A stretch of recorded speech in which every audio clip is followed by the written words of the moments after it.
Oh, 1 Corinthians 8:9.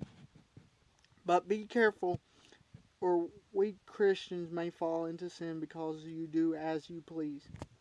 This isn't saying we do as we please, as we serve sin and serve self. It's just saying some things we know isn't wrong, other believers may not know, and this may cause them to fall away. And we're to be considerate of other believers and try not to be an influence to where they fall away. Okay. Luke 6:46 through the end of the chapter, which is 49.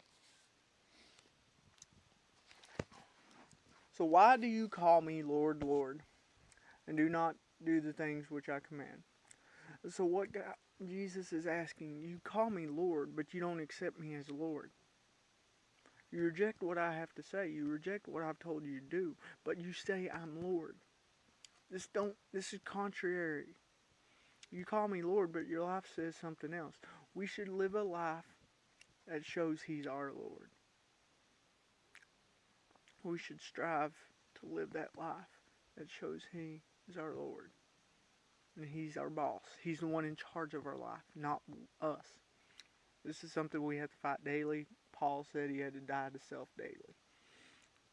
So we would as well.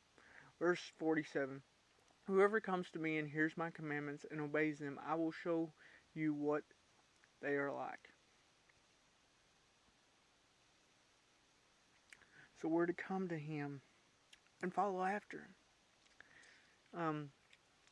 Which means we deny self.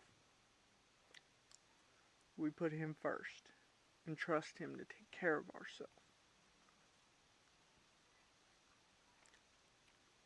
And then He'll show us what that's truly like. Verse 48.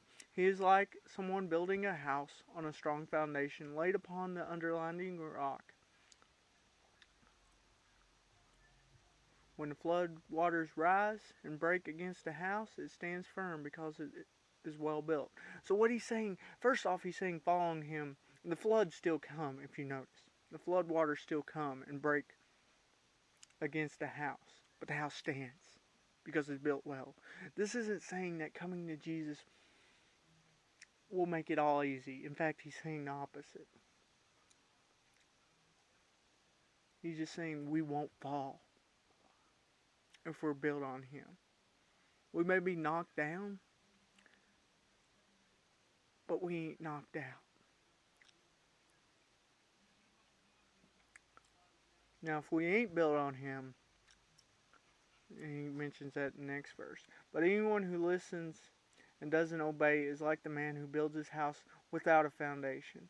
And when the floods sweep down the house, it will collapse and be destroyed. So this is our life without Jesus.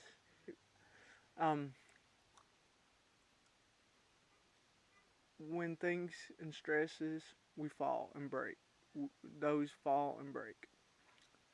Thankfully, those of us who have Jesus and received His grace, we get to the point of breaking, and He just somehow gives us the will to go on because we're built on Him.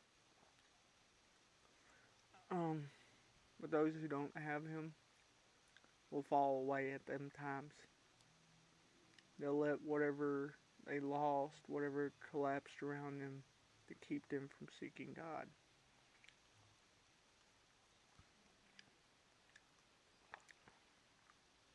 We need to make sure we're built on Christ.